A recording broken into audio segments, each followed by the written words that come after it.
Hello students, welcome to TGT PGT at a 24/7 YouTube channel. This is Amit Singh, Faculty of Science और तहे दिल से आज के इस सेशन में मैं आपका स्वागत करता हूं। आज की ये सेशन OSSC TGT 2024 एग्जामिनेशन के ऊपर है फॉर CBZ कैटेगरी स्टूडेंट्स।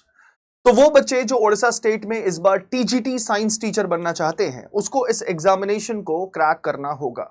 अब इस एग्जामिनेशन को क्रैक करने के पहले एग्जामिनेशन की पैटर्न और एग्जामिनेशन के सिलेबस को जानना बहुत जरूरी है। तो आइए इस वीडियो के माध्यम से जानते हैं कि इस एग्जामिनेशन को क्रैक करने के लिए कौन सी एग्जाम देनी होगी, इस एग्जामिनेशन के कितने लेवल्स होते हैं और इस एग्जामिनेशन के लेवल की सिलेबस क्या है। तो आइए let's have a look on the exam pattern.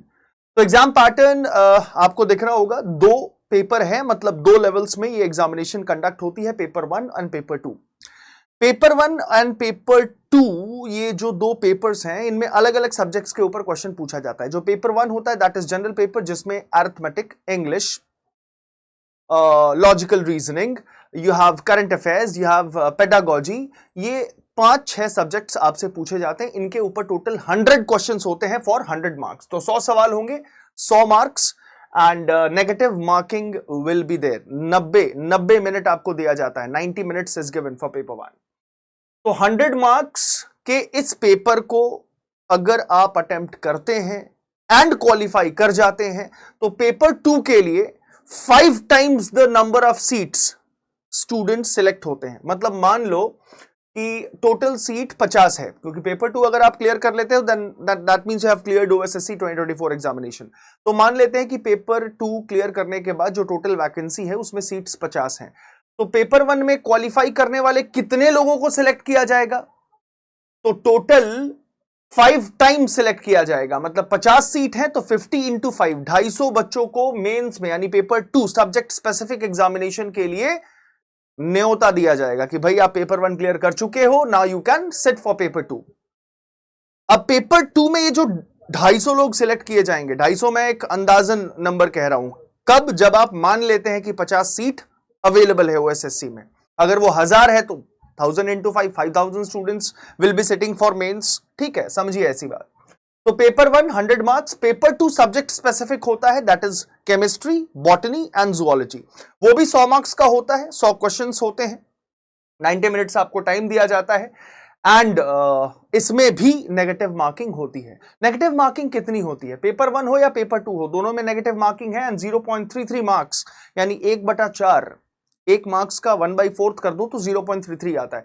इतना मार्क्स डिडक्ट कर लिया जाएगा आपके पर इनकरेक्ट रेस्पॉन्स से।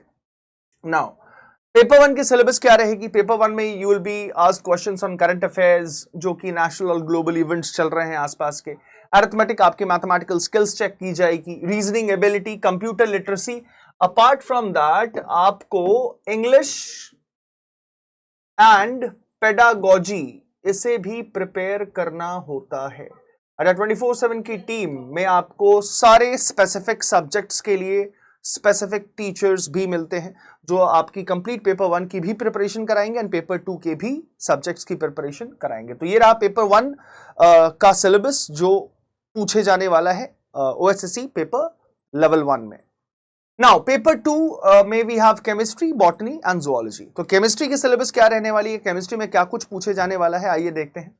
तो केमिस्ट्री में सबसे पहले आपको परमाणु की संरचना यानी atomic structure, then you will be having questions on periodic table, आवर्त सारणी and periodic properties as well. Then we'll be studying chemical bonding, the different types of bonds and their interrelationships, reactions and equilibrium, different types of reactions that will include addition reaction, elimination reaction, disproportionation reaction, combustion reactions, neutralization reaction, and all those type of reactions that is included in chemistry. We'll be studying those. Ionic equilibrium and chemical equilibrium is a topic that is of prima importance जब chemistry की बात आती है। Apart from that, in chemistry, you will also be having questions on fundamental concepts, जिसमें mole concept, gram atomic mass, atomic weight, gram molecular mass, molarity, molality, normality, formality, इन सब के ऊपर questions होते हैं। इंपॉर्टेंट टॉपिक है states of matter यानी पदार्थ की जो अवस्थाएं हैं, solid, liquid, gas and their interconversions, इसके ऊपर भी सवाल होते हैं।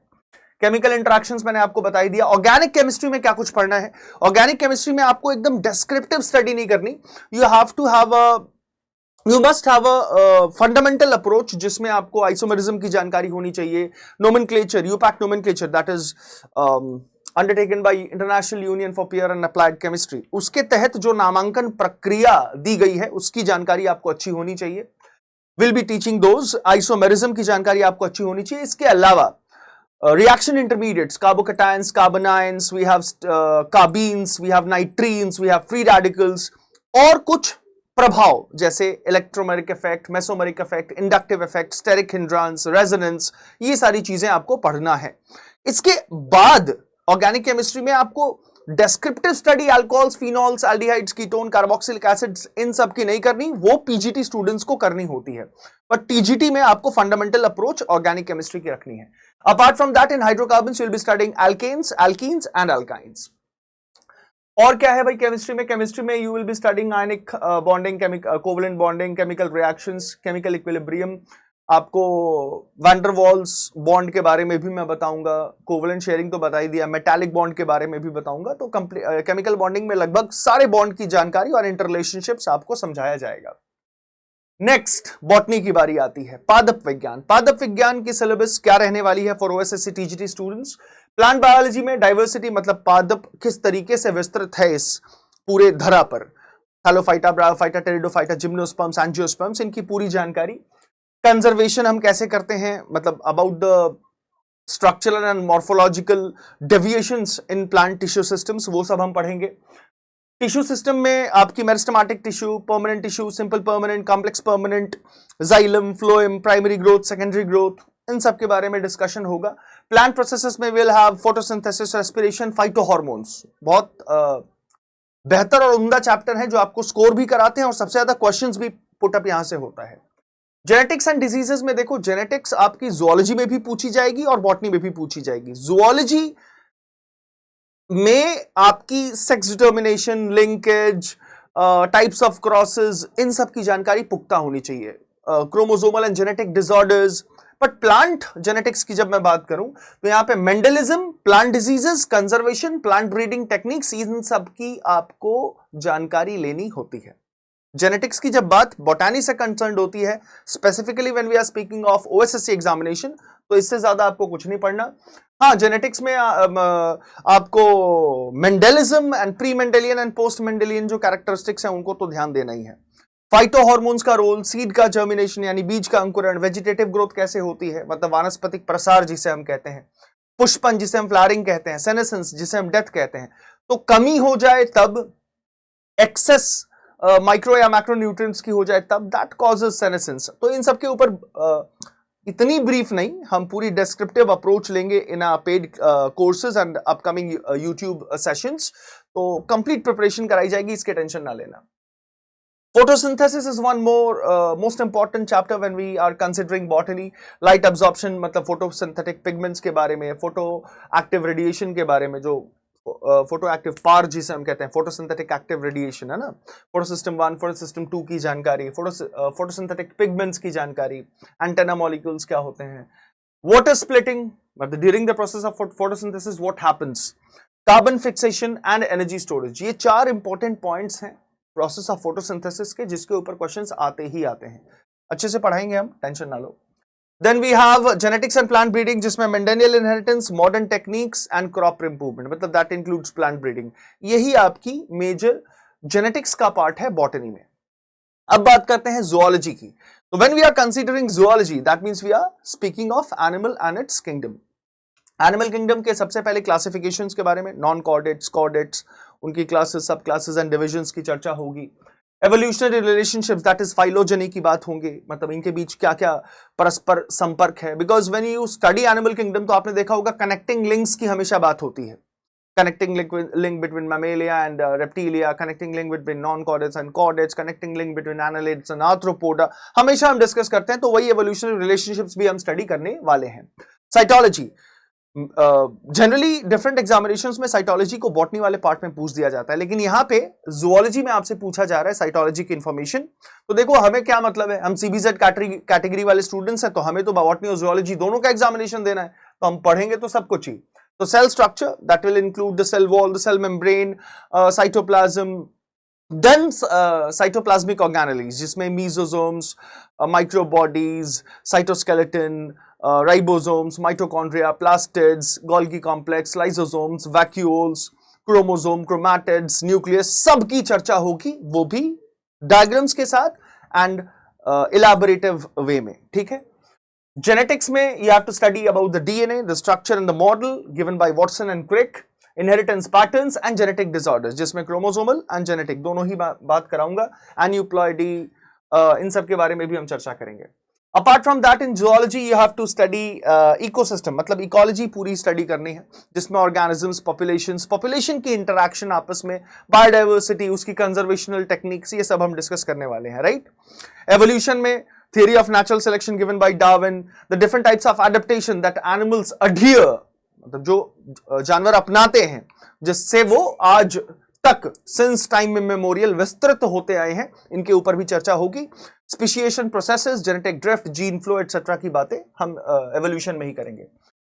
और क्या, तो जूलॉजी का तो मेजर पार्ट अभी बच ही रहा है फिजियोलॉजिकल सिस्टम्स, मतलब मनुष्य की शरीर के अंदर जो तंत्र हैं और उन तंत्रों का जो समूह है जिसे हम ऑर्गन सिस्टम्स कहते हैं, उन ऑर्गन सिस्टम्स की क्या फंक्शंस हैं, उनमें हम स्टडी करने वाले हैं digestive system, respiratory system, circulatory system, excretory system, जिसमें kidney, heart, liver, all major vital organs के फंक्शंस, प्रोसेसेस, एंटायर टेक्निक की चर्चा होगी विथ अ डायग्रामेटिक अप्रोच।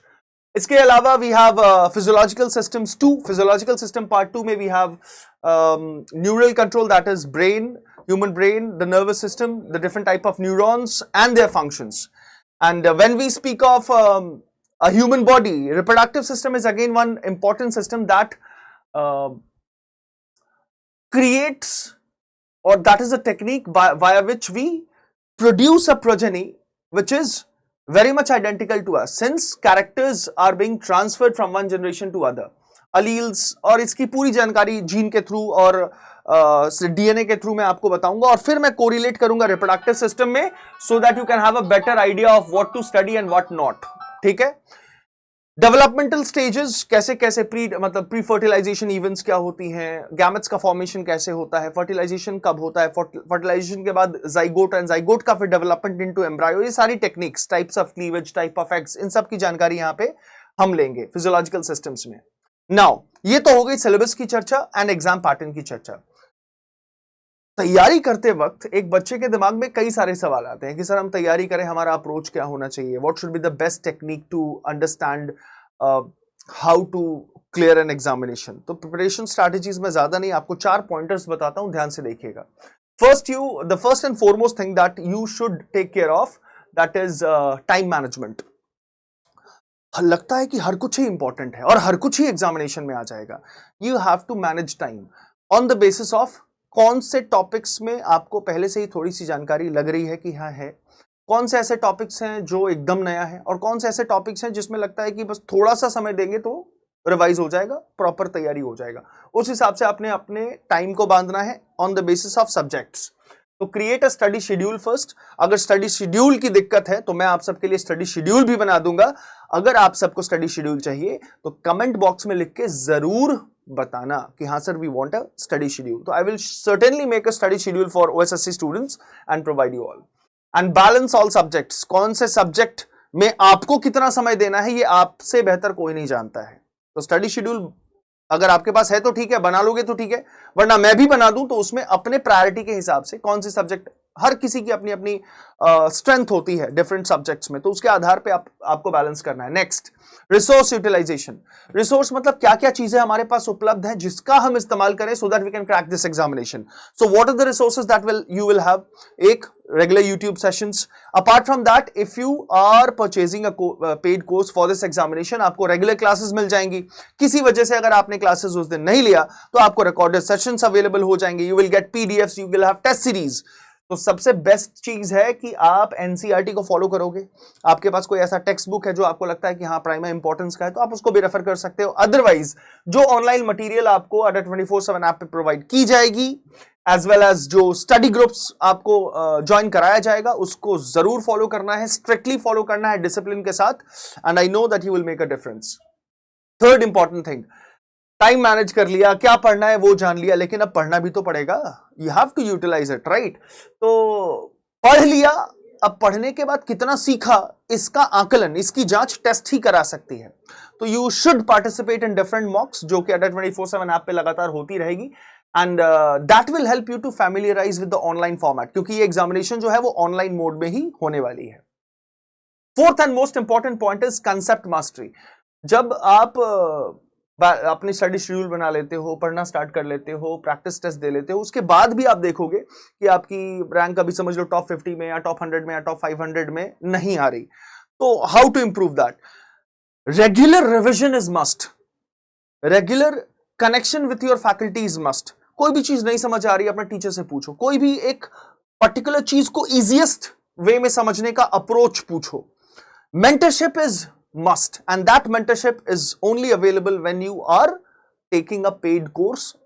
कोई भी कंपनी हो, कोई भी ऑर्गेनाइजेशन हो, कोई भी इंस्टीट्यूट हो, कोई भी एकेडमी हो, कोई भी इंडिविजुअल फैकल्टी हो, आप किसी से भी पढ़ रहे हो, मेंटरशिप जरूरी है। बिकॉज हर एक स्टेप पर हर चीज आपको उपलब्ध भी करा दी जाए ना, उसके बाद भी वो जो mastery is what means if a question is being asked जो कभी आपने किताब में पढ़ा नहीं, लेकिन अल्टीमेटली पूछ तो फोटोसिंथेसिस से ही रहा है। तो अगर फोटोसिंथेसिस की पूरी प्रक्रिया आपको पता है तो क्वेश्चन कैसे भी घुमा के दे आप उसे लगा लोगे।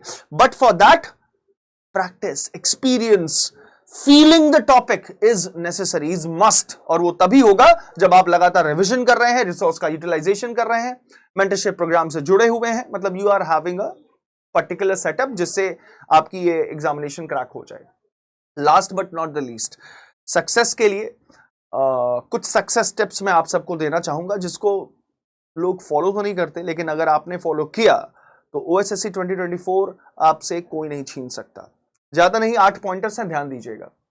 सबसे पहला टिप मेरी तरफ से है, stay updated.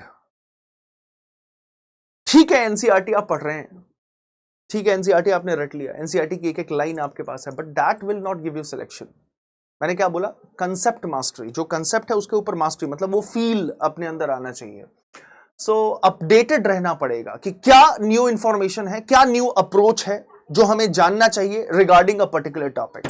Second important thing, time management, जो कि प्राइमरी इंपॉर्टेंस का है कि टाइम तो आपको मैनेज करना होगा। हो सकता है कि आपने बॉटनी को बहुत अच्छे से प्रिपेयर कर लिया और जूलॉजी को बैकफ्लो में रख दिया, नहीं, जूलॉजी को भी उतना इंपॉर्टेंस देना है, केमिस्ट्री को भी उतना इंपॉर्टेंस देना है, बॉटनी को भी इक्वली इंपॉर्टेंस देना है। केमिस्ट्री 40 मार्क्स के होंगे, बॉटनी जूलॉजी 45 मार्क्स के होंगे, total 100 marks. Third, accuracy focus.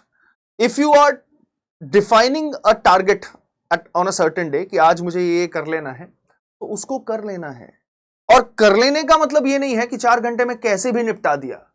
That must be accurate and precise, मतलब whatever you are learning और explaining, whether it is for you or for others, that should be 100% authentic. Getting my point? Fourth, stress management. अब पढ़ाई के दौरान ना, जब ये तैयारियां करोगे या फिर अभी एग्जामिनेशन की नोटिफिकेशन आई है, अब लग रहा है कि हाँ आप कुछ पढ़ना है, तैयारी करना है, जब आप फ्लो में आ जाओगे ना, तो आपको समय समय पे ऐसा लगेगा यार पता नहीं इतना मेहनत कर रहा हूं, कर रही हूं, होगा कि नहीं। नहीं, देखो, this should not come in anybody's mind और ब्रेन। दिल दिमाग कहीं नहीं आना चाहिए। बिकॉज देखो, आप नहीं, मैं नहीं, कोई नहीं बता सकता कि आप ये एग्जामिनेशन क्रैक करोगे या नहीं, but the only way to crack is study. तो आप स्टडी करो, रिजल्ट की चिंता मत करो, जस्ट गिव योर बेस्ट। मैं ये कहता हूं बेटा, अगर नहीं भी होता ना, तो there will be again some examination जिसके लिए आप खड़े हो सकते हो। There will be again some exam, क्योंकि एग्जामिनेशन का फ्लो नहीं रुकने वाला, लेकिन आप रुक गए तो दिक्कत है। सो नेवर गेट स्ट्रेस्ड, हमेशा पॉजिटिव सोचो, पॉजिटिव थिंकिंग रखो। Yes I will crack, yes I will do this, okay this is left, let me complete this.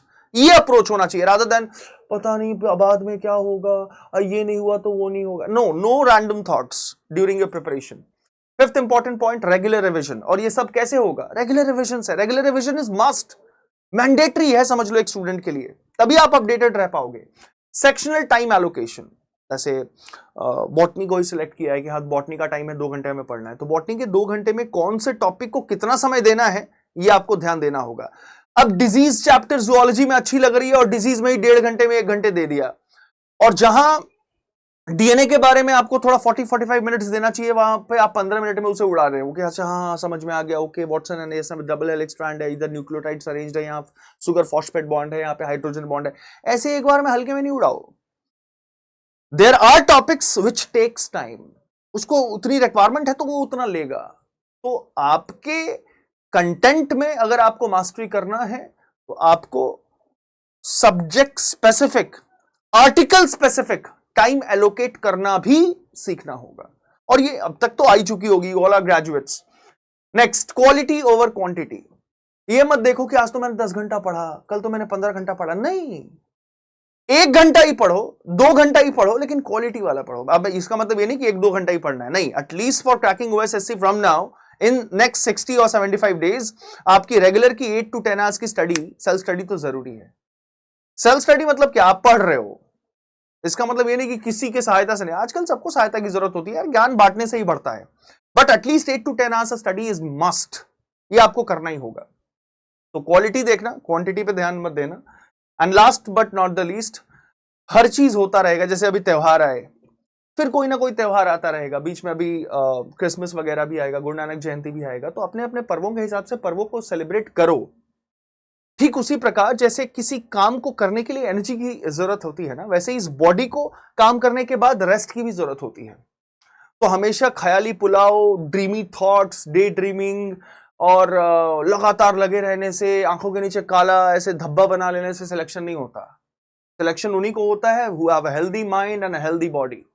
वो healthy mind and healthy body कब आएगा, प्रॉपर न्यूट्रिशन आप body को दे रहे हो, एडिक्वेट रेस्ट ले रहे हो। एडिक्वेट रेस्ट मतलब आप 4 घंटे पढ़ाई किए, फिर थोड़ा सा रेस्ट लो, ब्रेक लो। Your brain even needs rest to start afresh. फिर कुछ नई चीज करने के लिए आपके ब्रेन को भी थोड़ा सा रेस्ट की जरूरत होती है। तो इन सब का खासा ख्याल रखना। आई होप इस वीडियो में मैंने OSSC TGT 2024 examination for CBZ category कैसे क्लियर करना है, इसका एक छोटा सा हिसाब किताब आपको समझा दिया है। बाकी और भी इंपॉर्टेंट सेशंस आते रहेंगे, डू फॉलो। एंड अगर आपने सब्सक्राइब नहीं किया टीजीटी पीजीटी 24/7 यूट्यूब चैनल को, तो चैनल को जरूर सब्सक्राइब कर लेना, जिससे कि रोज की जो हमारी अपडेट्स हैं वो आप तक मिलती रहें। मुझे उम्मीद है कि आपके जहन में जितने भी सवाल पैदा हो रहे होंगे या हुए होंगे उनका मैंने जवाब दे दिया है। फिर भी अगर कोई सवाल हो तो आप कमेंट बॉक्स में जरूर लिखना। Me as well as my team will be 24/7 present to give the necessary answers. This is Amit Singh, Faculty of Science from the team of Teaching and TGT PGT department. Take care of yourself, stay positive, be determined and crack every examination that you get. Jai Hind, Jai Bharat. New students, don't forget to subscribe the channel ताकि आपको latest updates मिलता रहे. Thank you.